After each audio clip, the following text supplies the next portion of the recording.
With my SOI in the beginning, I took that 500 and I put them on a regular email drip campaign. Was there an expectation sending out that list of what you might hear back or what? Yeah, like what I might get out of it? Yeah, like what? Like with just or was it just blanketing this amount of people and just more of a recognition to say, hey, I'm Tim, I'm a realtor, this is what I do.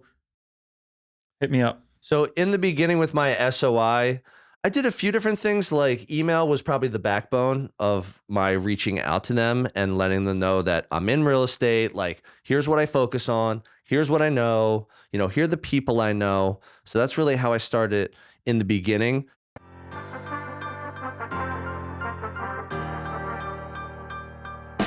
Welcome to the podcast dedicated to real estate, insurance, and everything in between.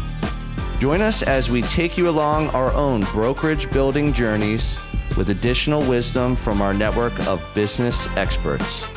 Welcome to Bricks and Risk. Hey everyone, welcome to another edition of Bricks and Risk. I'm Tim Garrity. And I'm Sean Mooney. And today's topic, Tim, how do we deal with screw-ups?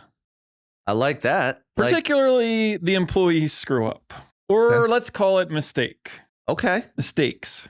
I think this is good for both of us because one, you have an employee. Yep. You also have an agent that works with you. Yeah. And then from my perspective, I have 2 employees and multiple agents that work for me. So let's first start off with the employee.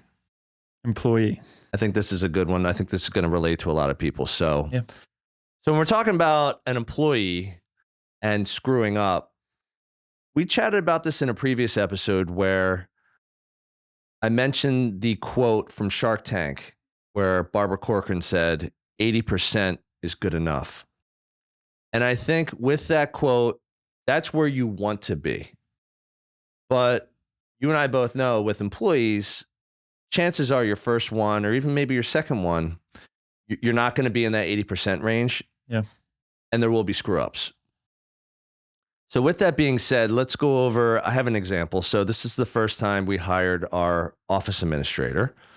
And basically her job was to handle daily tasks, handle some transaction work, some organization, some bills, scheduling. We're doing some events, so she had something to do with that as well.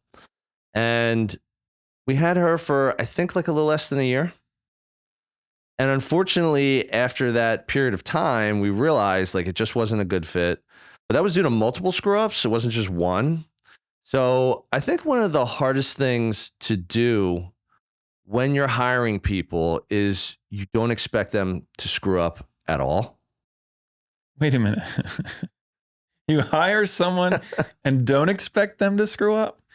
I go the other way. I'm like, I know you're going to screw up. Okay. Yeah. I like that perspective. So give me a little bit on that. So I know that like, for your example, real estate, if this person has no prior experience working and their background is in real estate, they're going to screw up. They don't know what this transfer, this, that, the other. They don't know the language. They don't know the procedures. So my assumption is that they're going to screw up, right? Right. No? I mean, yes, but I think it's like, are you glass half empty or glass half full? I'm always half full.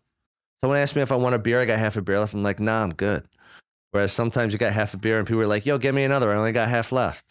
So, I'm from Philly. I'm the eternal pessimist forever. Yeah. It's half empty, always. Well, I like all that. It's very helpful that we kind of segued. So let me get back to the example I was talking about with our first office administrator. And 1 year in, less than a year in. Yeah. So this is like, let's call it 6 months in. And what wasn't really sticking was kind of some of like the templated things we did in our business. So like paperwork, organization, dotting I's, crossing T's. So it was really like, we want you to handle these things, but like we made it very specific. So I think we did it more in the form of like, almost like an employee handbook. Like here's how you do A, B, C, D, wrote it out, gave detailed instructions, click here, do this. And then even with all that, it wasn't going well, to the point where what was the straw that broke the camel's back was really, we weren't going to be in the office one day and she was supposed to be in. One of us ended up going into the office just to check on something, and she didn't show. Don't. So that was like a massive. So we're not okay. So screw-up. that's not a mistake. I mean, it led us down the road of like, hey, how many times has this happened?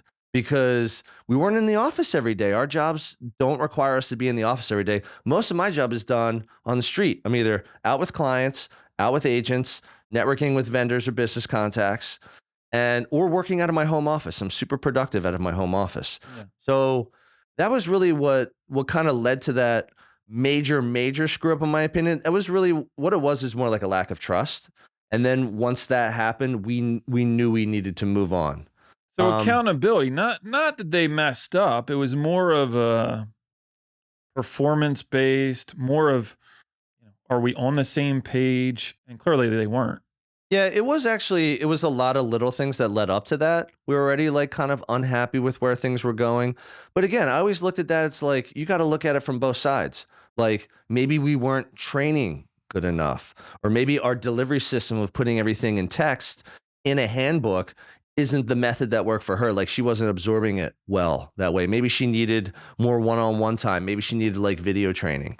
There was lots of like different things, but why don't you tell me a little bit about kind of like on your side, and the I'll employee piggyback side. off of that, because we've always tried to build that out for our employees, or the people that we have working for us, is how do you kind of make it bulletproof? I call it dummy proof. Like, Yeah. how can a third grader figure this out? How can a third grader fill out this form or make this change with, Good way to look at it. And so the most recent one that we've done is we've done PDFs, we even done like Loom videos, because a lot of ours are like websites. It's called Loom. Loom, Loom. Loom. I'm not familiar with that one. So you're just video recording your screen. It's like a screensaver Almost video. like webinar style kind Yeah, of training. exactly. Yep. So what we'll do is, let's say you have a common occurrence. Like for us, it would be like a mortgage change on a homeowner's policy. So what we'll do is we'll go into a carrier and we will record one of us who knows how to do it, how to do that. And then Are just you narrating while you're doing it? Cool. So go here, and it's like, your cursor's on the page, highlighted, so they can literally digest a 30-second video. So instead of coming to us or going to someone else, it's like, okay, look it up. Here's our Loom index library.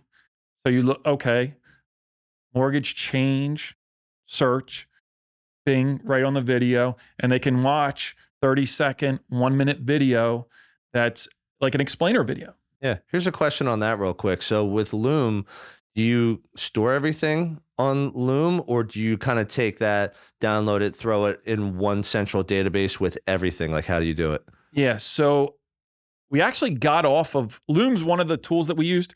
We actually went to Microsoft. Loom does have an ability to store that inside so you build a library of Looms. Yep. And I don't know how far you would need to take it when you build that library, if you could cut off at a certain amount, or it allows you to go on forever. But the other one, because we're in this Microsoft ecosystem, it allows you to, I think it's called Microsoft Stream. Okay. So it does the same exact thing, and then builds into your Microsoft ecosystem. So then those videos, and it's pretty cool too, because they're searchable inside of your. Oh, that's cool. Yeah. So you operate mostly off of Microsoft. Yeah. Okay. So one tool that we've kind of implemented is, because we know that like it's hard to remember, okay, I did this 3 months ago. How do I do this? And, Yep.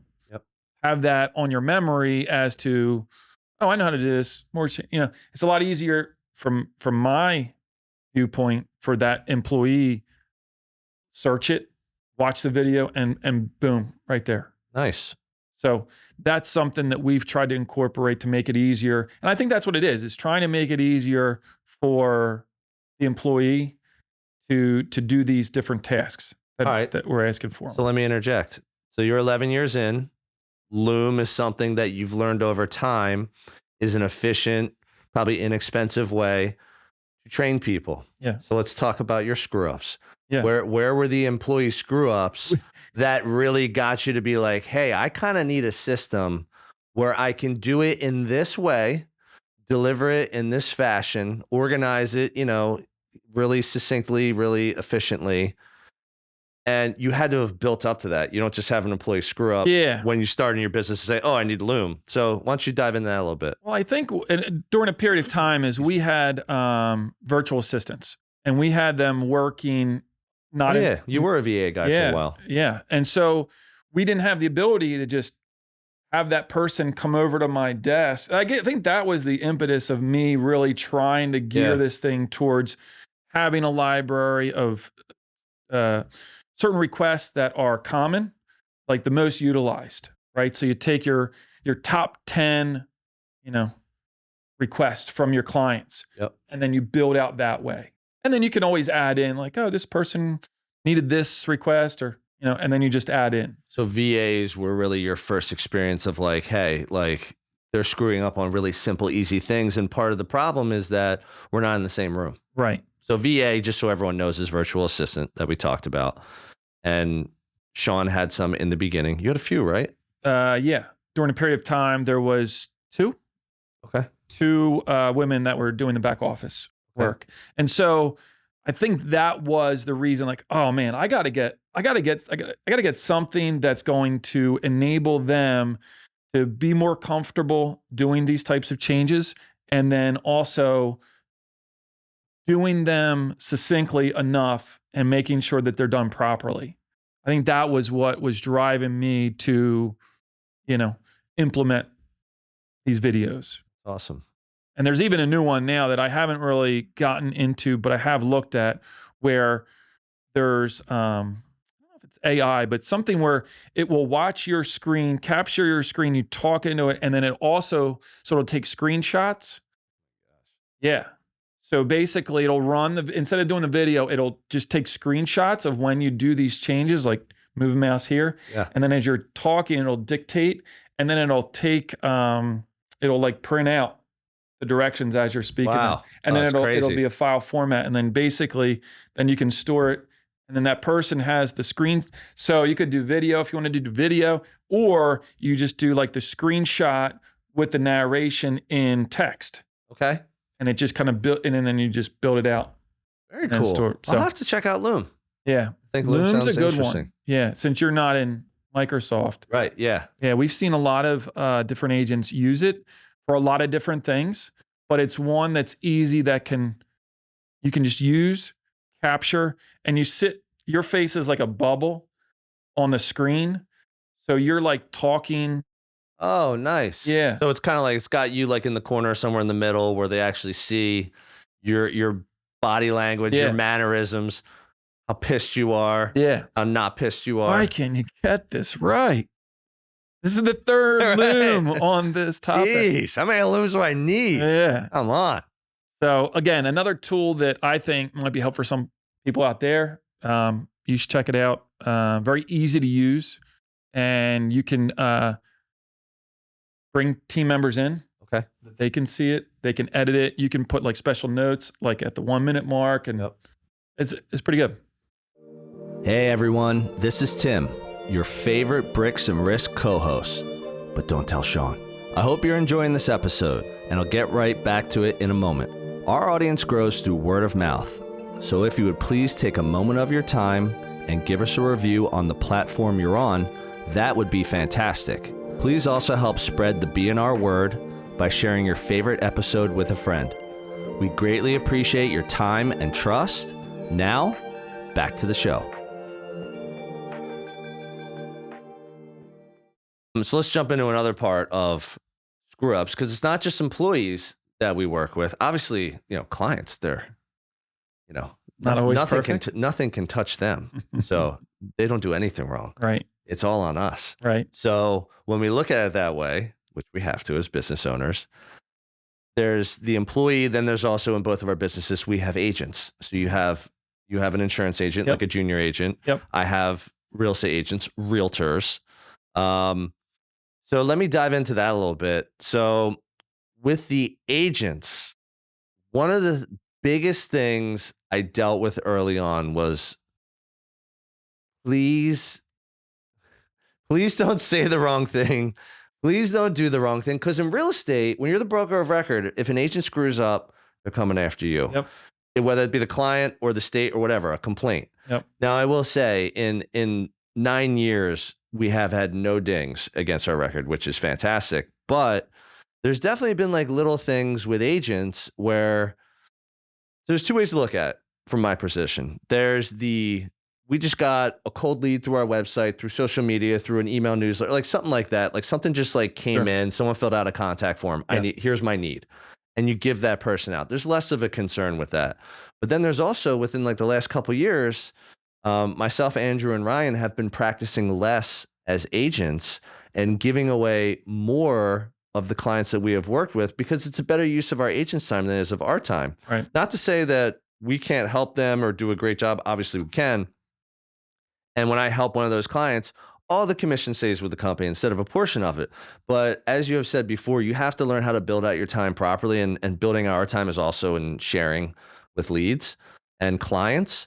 So, I mean, I've had a few things. Probably the biggest one that sticks out to me, and this was from an agent where I didn't give the lead, or it wasn't one of my clients, but the agent was working with someone. The transaction closed. And we're huge on our Google reviews, meaning like it's 5 stars or bust. That's what we focus on. You know, we're constantly talking about how important that is to our business. Once the deal closes, we follow up a number of times to say, would you please take a few moments to give us a Google review? Because again, that helps us grow. And we felt we provided a really good level of service.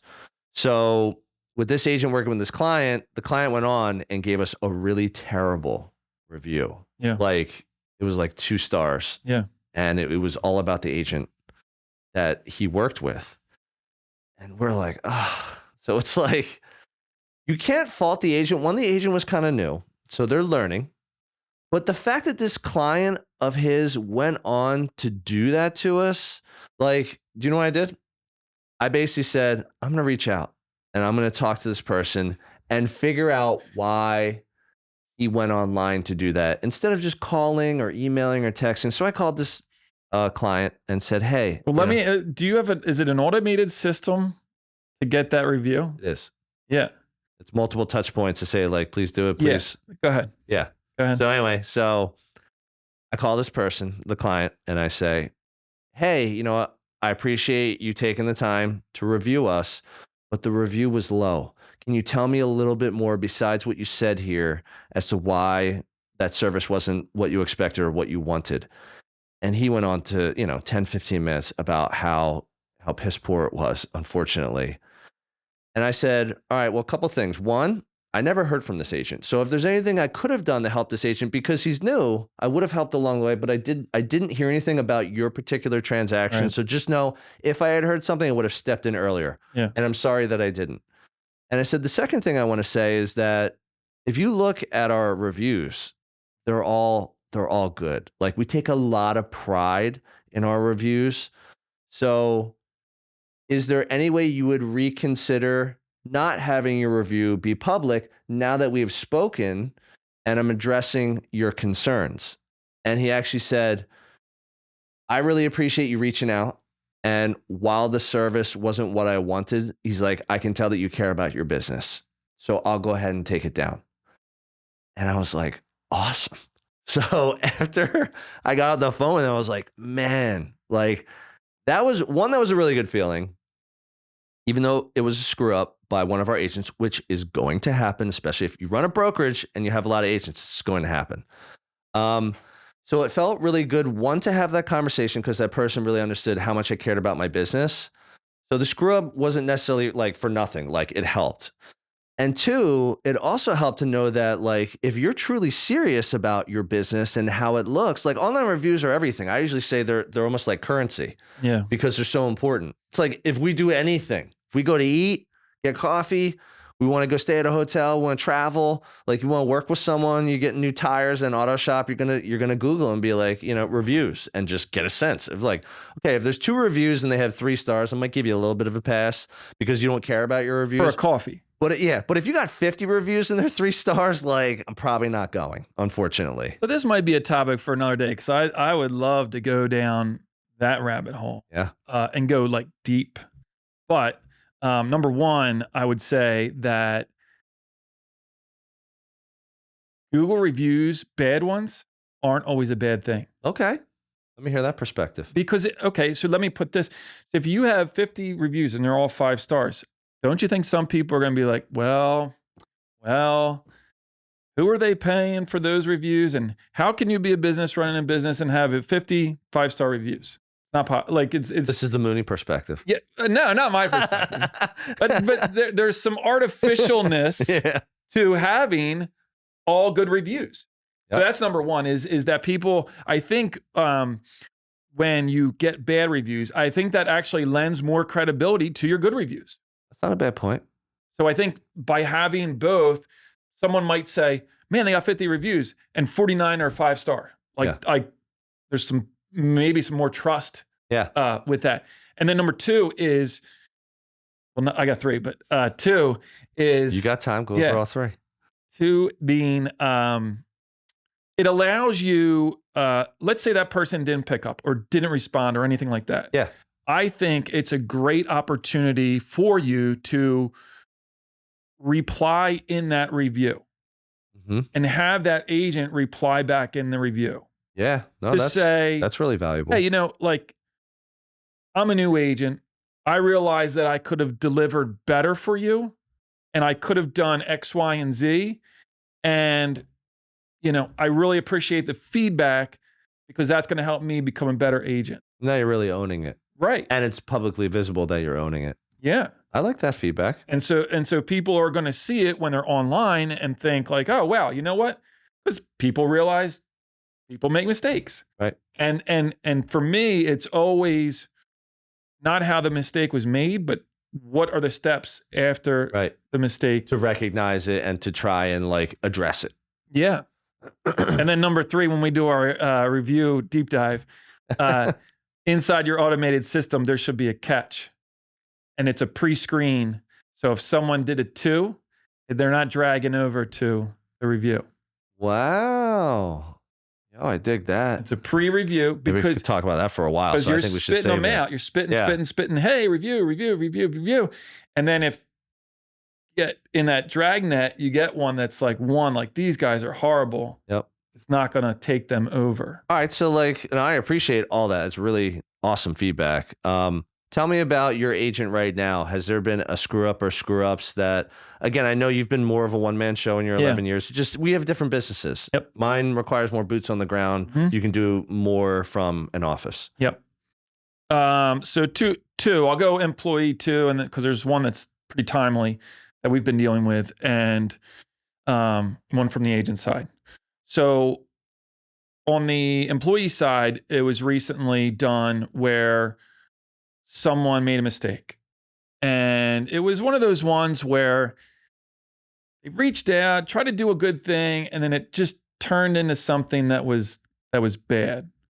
And for me, I don't get upset typically when these things arise because not too upset. Yeah, I just think that they're going to happen. And I always think back like, oh, I remember when I was a year or 2 in the business and messing up left and right, So I don't know. That's how my mind works and kind of like how to deal with a situation like that. And so it's kind of, this particular one was from a degree of mess up or, how bad the mistake was. It wasn't too bad, but it made us look bad, And so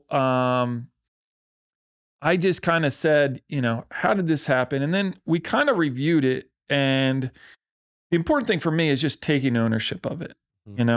Okay, the mistake was made. What are the steps to remedy this situation? And we talked through it, and I made them, deal with it. Like, this is your mistake. Yep. I have confidence in you that you're going to be able to handle this. And I want you to negotiate and figure out how to deal with this. It's like a teaching moment. Yeah. And it worked out. They dealt with it. They dealt with the customer. They got it fixed and made it right. And so that was one that was recent for us, for them. And then on the agent side, it's kind of a learning curve, I would say, because the way that we run our brokerage is a little different than what this person dealt with previously. And for us, it's, talking to an underwriter, checking like what fits different appetites and stuff like that. And steps were missed. And we had a client sign up and they do an inspection after the everything gets processed. And then it didn't fit our guidelines. So we literally had to like cancel the insurance right after we signed them up. And it looked bad. It looked bad for us. It made us look, me look bad, the agency look bad, the agent that was working on this.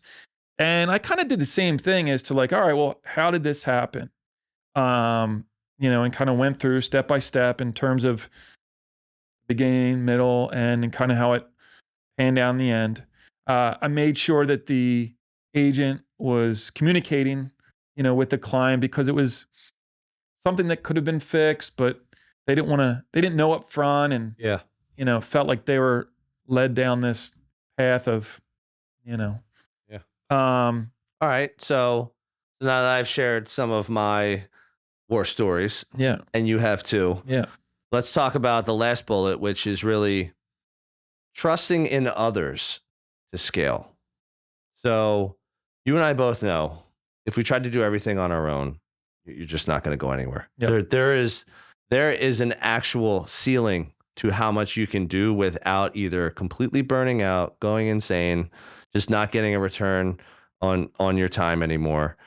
And I think when we deal with team members that screw up, it also teaches us, not only does it help set our expectation for the next person, but it also teaches us that like things are going to happen, but you need this person or these people to grow. Yeah. So for me personally, like knowing that our first office administrator was not ideal, that mistakes were made and big mistakes, trust issues, it allowed us to take it to the next stage, which was our next office administrator. We made more things clear up front about, how often to be in the office. Like, how do you like to learn? You have to show up when we expect you to be. You should be here for work. How do you like to learn? Like we started incorporating like weekly meetings. So you get better. It's a learning curve for sure. It is. And, another great saying that I love is that, you have to fail in order to succeed. So the screw ups of your team members, whether they be employees, agents, or both, are going to help you succeed. They're going to help you get better. They're going to help you see who's a better fit. What's a better delivery method for teaching? How do I keep my eye on the ball better this time than last time? So is there anything you want to add to that?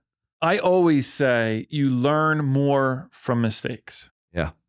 And it doesn't sound right. But what I can tell you is, giving that example with the agent that we worked with, he's never going to make that mistake again. Agreed. And I think that very valuable learning objectives come from mistakes and mess ups. And I think that as long as you're dealing with them the right way, because they're always going to happen. Yeah. Different mistakes, different people. But I know is that your name, that your name is on the sign, right? So like you're always going to be the one that's ultimately responsible. Mm-hmm. And you take pride in that. And that's why you are, you want those Google reviews. You want people to know that you do take pride in your business. And so I think as long as people are learning from their mistakes and you're helping kind of coach through that, sometimes those incidents can be, good for your company. Yeah. In terms of growing. I would agree, man. Yeah. Well, we're going to end on that one, everyone. So thank you for tuning in to another episode of Bricks and Risk. Take care. Thank you for joining us on another episode of Bricks and Risk. Our goal is that you walk away with 1 or 2 valuable nuggets, and we greatly appreciate you sharing your time with us today. You can find all BNR episodes on Spotify, Apple Music, YouTube, and anywhere else you get your podcast content. Until next time, keep learning and keep growing.